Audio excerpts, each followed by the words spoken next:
Jadi pertama kondisi sahamnya nih, memungkinkan untuk balas dendam atau enggak istilahnya gitu kan. Nah, kalau misalnya masih memungkinkan untuk balas, balaslah. Kalau enggak, ya enggak usah. Dan tinggal kita mau terima nggak soal harga beli. Mm-mm. Trader itu bukan tentang lu beli terendah, jual tertinggi. Tapi di berapapun lu jual harus lebih tinggi dari harga beli lu, itu yang paling penting. Supaya konsisten cuan terus kan.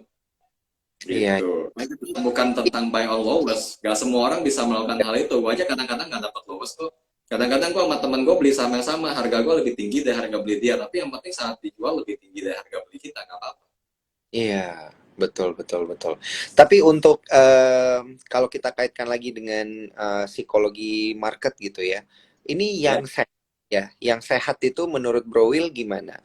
Dari 10 trade gitu kan, dari 10 trade misalnya harusnya bisa lebih banyak cuan daripada loss. Kalau memang betul seperti itu, rasionya itu berapa tuh profit sama lossnya yang sehat menurut Bro Will? 10 trade, sorry gimana? 10 trade? Dari Terus? 10 trade ini yang Hmm. sehat itu sebaiknya kita bisa cuan berapa kali gitu, rasio cuan sama lossnya. Oh, rasio cuan sama loss menurut gua bisa 5 loss 5 win nggak masalah. Tapi Oh, kan kadang gini, biarpun 5 win atau 5 loss, persentasenya kan yang menentukan. Ibaratnya mm-mm. kalau dari 10 trade, kita nyoba-nyoba 9 loss kecil-kecil, yang satu bagger kan langsung kebayar. Jadi sebenarnya kalau menurut gua, rasio itu nggak ada aturannya sih, karena kan kita nggak Iya, bisa bilang bahwa sama memberikan return yang fix kan. Jadi kayaknya rasio-rasio gitu gua nggak bisa terlalu kasih saran ya, karena ya kayak iya, gue bilang tadi, 10 trade 9 kalah, tapi skalanya cuma 1% 2%, yang satu langsung naik 25% kan kebayar semua gitu loh. Jadi iya. menurut gua rasio sih perlu dipikirin sih. Nah, ini ya rasio nggak gitu perlu dipikirin, tapi sebenarnya metode yang kita gunakan, strategi yang kita gunakan, ya mentalnya itu seperti apa itu yang lebih penting ya sebenarnya Bro Will ya. Betul. Oke, nah ini sekarang kita beralih ya kalau dari tadi kita lebih banyak memang ke psikologi market, kita sekarang coba ngelompat nih Bro Will ke emiten dan juga secara sektoral seperti apa gitu. Nah, supaya kita misalnya kita pemula atau maupun kita orang yang udah expert gitu ya, supaya kita tetap tenang di kondisi market yang kayak gini gitu ya. Itu tuh kita harusnya em, lebih banyak trade di saham-saham yang mana sih, yang blue chip kah atau yang eh apa namanya, yang capnya kecil gitu, yang big caps kah atau small caps kah? Ini pendapat Bro Will gimana? Kalau menurut gua saat market lagi volatilitasnya lagi tinggi, memang small caps lebih enak sih. Tapi Hmm, kan kalau bicara psikologi kan apakah tenang atau enggak habis belinya? Ya memang pilihannya jadi dua nih. Kayak sekarang IHSG lah, bukan sekarang sih, kayak dari minggu lalu lah IHSG volatile gitu kan, blue chipnya tetap naik. Kalau mau yang bawaannya tenang, kalau teman-teman sih ada yang masih baru di market belum terbiasa dengan scalping, memang cari aja yang naik terus ya. Kalau dalam hal ini kan bicara seminggu terakhir blue chip nih yang naik, ya pilihannya ke ya. situ. Tapi kalau misalnya yang udah ada pengalaman scalping, bisa cari aja small cap pagi-pagi ngedrop beli, habis itu ada rebound cepet 2-3% ambil, kan bisa juga sebenarnya gitu loh. Jadi kalau kalau menurut gua pribadi sih sebenarnya small caps pilihannya sih kalau volatilitas lagi tinggi. Untuk trader small caps kita pilihnya. Jadi Hmm, benar-benar momentum aja, mau reboundnya sehari langsung lepas, yang penting ya istilahnya yang penting cuan gitu kan pada saat itu juga. Tapi kalau misalnya bawaannya let's say nggak tenang gitu dengan volatilitas tinggi, takutnya oh hari ini volatilitas marketnya tinggi, takutnya ntar malam keluar berita jelek, ya carilah yang trendnya lebih pelan gitu kan, yang swingnya lebih santai begitu. oke, oke, oke, Mungkin oke. jawaban gue terpaksa jadi mengambang ya, kayak tergantung ke orangnya. Tapi kan memang kondisi-kondisi kayak gitu harus diperhatiin juga, bahwa kalaupun kita bilang oh small cap pilihan terbaik, apakah semua orang bisa ikut pada saat itu kan kita nggak tahu. Oke, oke, oke. Ini menarik banget untuk diperhatiin. Nah, eh, ada pertanyaan, wow, tiba-tiba ketika kita bahas saham dan sektoral, pertanyaan yang masuk banyak banget nih Bro Will nih. Nah, ini ada pertanyaan dari Angelis 3. Ini terkait dengan emiten ya. Adro tadi pagi sempat ngeprank udah jualan di 4050, 4070 masih naik. Untung masih ada sisa porsi, masih jualan di 4110, 4120. Katanya kepuasan tersendiri bisa jual di highest. Nah, tanggapan Bro Will kalau metodenya seperti ini gimana nih, Bro Will? Apakah memang ini yang mencerminkan kalau kita itu sudah bisa lebih tenang ya ngelihat market volatilitasnya kayak gini gitu kan? Tadi kan Bro Will juga sempat bilang ya yang penting kita bisa jual di harga yang lebih tinggi gitu. Ya, ini gue suka juga karena gue suka komentarnya begini karena gue melakukan hal yang sama bro. Jadi kadang-kadang kalau saham lagi naik, gue nggak akan buru-buru lepas semua. Oh, Karena kadang-kadang market itu bisa bikin kita nyesel habis jual. Kayak tadi kan dia bilang jual 4.050 masih naik, kan muncul penyesalan biasanya kan. Pada orang-orang tertentu, aduh coba gue simpan lamaan, naiknya lebih tinggi. Ada aja kadang-kadang perasaan kayak gitu. Jadi kalau gue pribadi, kalau sahamnya udah naik, memang gue jualnya akan bertahap juga. Dan kondisi ini memang menunjukkan secara psikologi udah lebih matang ya. Jadi maksudnya nggak apa namanya pas jualan langsung buang sebanyak-banyaknya, nanti naik lagi Uber lagi setinggi-tingginya kan jauh lebih bahaya. Mendingan take profitnya bertahap aja gitu loh. Ala-ala fund manager aja biar kata uang kita nggak selevel fund manager, tapi kan ya ada setua dikit-dikit dijual gitu kan, nggak ngerusak grafik istilahnya. Ya menurut gua strategi ini bagus. Nah menunjukkan dari sisi psikologinya juga udah lebih matang. Nggak terburu-buru mengambil keputusan. Kalau saham lagi naik mau di hold lamaan boleh nggak? Boleh-boleh aja menurut gua setelah misalnya setelah dianalisa memang saham itu masih kuat naik, masih diakumulasinya besar, trennya masih aman, mau di hold aman, it's okay. Nggak usah hmm, buru-buru langsung dibuang semua, dijual bertahap juga itu strategi yang bagus. hmm, Gitu. Kepuasan oh, tersendiri bisa jual di highest, gue juga ngerti, gue pernah ngerasain habis jual di highest bisa turun juga kepuasan tersendiri itu betul banget.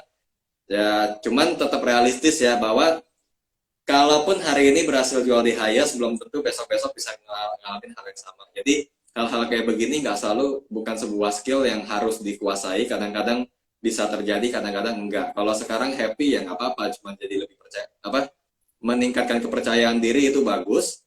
Tapi jangan langsung menuntut diri bahwa setiap hari harus bisa jual di highest, nggak selalu berhasil. Kadang-kadang bisa aja nggak dapat di highest juga.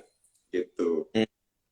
Oke, oke, oke. Iya sih, bener sih, berasa banget ya kalau jualan di highest terus tiba-tiba dia turun itu berasa kayak, wah gila, kok kayaknya gue tuh pintar banget gitu ya. Pas highest gue juga merasa merasa anehnya tuh ketika kita ngerasa itu udah highest, kita jualan, ternyata dia terbang lagi gitu. Oke, oke, biasa lah ya di market itu biasa ya, cuan troopers. Jadi Nah, ini memang menjadi kondisi yang kadang-kadang agak menggelitik psikologi kita gitu ya dalam trading di indeks harga saham gabungan. Tapi inilah sebenarnya yang mengajarkan kita supaya bisa lebih dewasa di market gitu ya, Bro Will ya. betul. Oke. Nah, Bro Will, ini ada Ya. pertanyaan menarik dari cuan troopers kita terkait dengan emiten-emiten dan juga sektoral gitu ya. Pertanyaannya adalah di kuartal keempat ini supaya kita bisa tetap tenang, entah menjadi investor ataupun menjadi trader gitu. Nah, itu tuh kita harus lirik ke sektor yang mana sih dan emiten yang mana sih sebenarnya di Kalau kuartal sektor itu 2022. oke, oke. Rotasi sektor itu nggak ada rumus saya aja. Maksudnya kita nggak bisa bilang bahwa habis sektor ini pasti sektor berikutnya. Iya. Maksudnya kita belajar dari kejadian nyata aja waktu 2020 tiba-tiba jadi tren bank digital kan nggak ada yang ukur kan pada saat itu kan. Jadi rotasi sektor itu nggak akan ada rumusnya. Tapi kita bisa langsung ukur dari saham mana yang bergerak paling stabil di saat market lagi mengalami suatu tren gitu ya. Iya. Stabilnya itu bukan stabil jadi stagnan atau sideways, enggak, stabil menguat kan juga stabil gitu kan. Artinya dia naik misalnya sehari cuma 2% 3%, tapi secara tiap hari itu dia naik terus. Nah, itu bisa jadi pilihan. Ada saham-saham kayak gitu kan. Nah, jadi kalau misalnya sektor yang masih pilih, gua rasa akan dapat jawabannya ketika kita bisa menemukan saham-saham yang seperti itu ya. Jadi maksudnya pada Hmm. saat IHSG lagi mengalami satu tren, terus ada sektor apa yang paling aman lah istilahnya, paling nggak kena hubungannya market mau kayak apa, dia bisa tetap naik. Ya mungkin kita bisa pilih yang seperti itu karena kita manfaatin momentumnya dia memang lagi naik. Ya karena kalau otomatis kita maunya saham yang lagi naik kan. Kalau yang lagi turun kan biasanya males gitu kan. Jadi kita cari aja yang memang saat lagi ada satu tren atau ada satu sentimen saham-saham itu atau sektor itu masih terus bergerak gitu ya. Itu baru lebih aman. Mungkin aman secara apa ya? Secara momentum kita lebih aman karena benar-benar kita beli di saat dia udah lagi naik. Mau lihat hasilnya lebih cepat, mau nunggu pun lebih tenang biasanya kalau kondisinya kayak gitu. Nah, jadi kalau udah dapat kondisi ini kita baru tahu nih sektor apa sih yang lagi manggung gitu kan. Kayak kalau misalnya sekarang menurut gua Iya, tapi primer dulu teman-teman kalau mau coba nanti jangan lupa cek dulu. Menurut gua saat ini healthcare yang memenuhi kondisi tersebut. healthcare ya. Yes. Ini ini kayak ibarat ikan salmon ya ngelawan arus. Karena kan kalau Yes. kita lihat, iya bener loh. Karena kalau kita lihat healthcare itu turun terus, tapi ternyata ini yang bisa menjadi itu ya, stock pick gitu ya. Ya nggak semua healthcare lagi turun sih. Kayak saham Mika naik terus gitu kan. Ah, Ada aja yang kayak gitu. Ya kalau healthcare-nya melihatnya KF enough ya sorry itu turun mau tahu. Cuma sebenarnya kita melihatnya yang secara mayoritas yang memimpin lah dari sektor tersebut gitu. iya iya iya iya menarik menarik. Healthcare nih yang perlu diperhatiin masih oke di kuartal keempat 2022 ya justru ya. Menurut gua Udah begitu. bukan Ya teman-teman udah yang bukan lain kalau mau cek jangan lupa dicoba cek analisa dulu apakah memenuhi kondisi Heeh. tersebut atau enggak. Oh iya iya iya iya iya. Soalnya tadi ada yang nanya nih terkait dengan komoditas super cycle dan lain sebagainya gitu. Berarti Q4 2022 ini bisa sedikit sector rotation gitulah ya, Bro Will ya. Bisa harusnya. Nah ini menarik nih untuk kita perhatikan di Q4 2022. Kalau memang meyakini gitu ya, bisa ke apa namanya ada sector rotation ke healthcare yang majority ya tadi ya saran Ya. dari Bro Will. Mm-mm. Menarik. Ini menarik untuk diperhatikan oleh para cuan troopers. Nah, eh, Bro Will, ada tanggapan nggak nih terkait dengan supaya kita lebih tenang ya? Ini supaya relate dengan tema kita juga, supaya kita tetap eh, tenang di kondisi market gitu. Apakah eh, kita itu gimana ya? Sikapnya harus gimana di tengah kondisi narasi market, narasi berita-berita di mana-mana yang bilang bahwa tahun 2023 bakal resesi gitu. Nah, ini gimana nih supaya kita bisa tetap tenang nih Bro Wel? Tapi kan indeks kita itu masih bertahan loh di atas 7.000 gitu. Apa sih ini sebenarnya yang bisa menguatkan psikologi kita? Ini mungkin jadi pertanyaan-pertanyaan terakhir nih. Oke. Sentimen dan story itu nyata, gua nggak akan pernah bilang salah. Memang banyak banget kok yang nanya juga market nih akan resesi dan lain-lain itu omongan di luar. Gue juga Iya, ditanyain gitu kan. Dan gue cuma bilang gini, perhatikan respon pasar. iya. Ya, kayak kalau kita dikasih uang kuno kita bilang bernilai karena kita tahu materialnya. Tapi buat orang lain tuh kan nggak lebih dari uang yang udah nggak laku. Kalau yang bisa melihat hal yang sama itu juga bernilai, sama kayak saham. Kalau dikasih satu sentimen, dikasih satu story gitu ya, kalau memang bagus, itu adalah kenyataan yang terjadi di market ataupun di saham ataupun di emitennya. Tapi harga sahamnya bagaimana, gitu kan? Apakah diperlakukan sedemikian rupa atau enggak? Bahwa story-nya saat ini kita bisa bilang market akan crash, akan resesi gitu ya tahun 2023 gelap suram buat tahu sih beritanya. Saya maksudnya respon pasar. Nah benar tadi kan ada yang nanya kenapa marketnya masih stay 7.000. Ya ini berarti kan kita melihat bahwa saat ini pelaku pasar juga nggak ngerespon dengan kondisi tersebut, gitu kan? Heeh. Bahwa beritanya dan datanya mungkin mengarah ke resesi, tapi saat ini belum. Ya kita bisa punya pilihan gini, kalau memang takut, ya apa namanya take profit lah sebagian. Jadi pada saat crash terjadi, amit-amitnya berubah sisa-sisanya jadi loss atau jadi cuannya lebih dikit kan setidaknya ada cuan yang kita amanin. Tapi kalau kita misalnya mau bodoh amat pun, kita punya pilihan melihat respon pasar.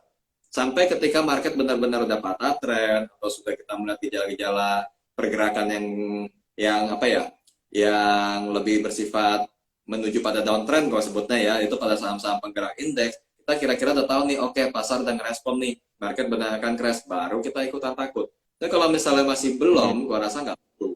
Makanya gue juga termasuk salah satu yang nggak terlalu setuju kan pada waktu dikatakan market akan crash, karena saat itu gue nggak ngeliat respon market di seperti itu.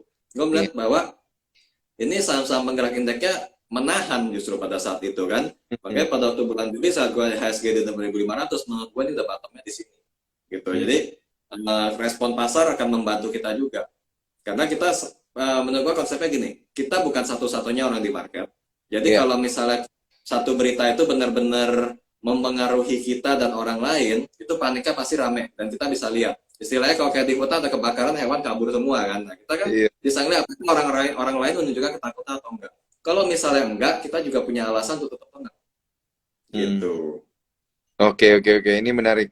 Menarik banget dan perlu diperhatikan ya para cuan troopers. Kalau memang belum sempat dengar dari awal, jangan lupa untuk ngecek Instagram live kita di Instagram @sukorsekuritas. Dan juga untuk stock pick, saya cuman bisa menggali sedikit ya, cuan troopers ya. Untuk menggali lebih banyak di Browil lagi, jangan lupa join di ifom.sukorsekuritas.com. Kemudian sales referralnya Erika 2 ya.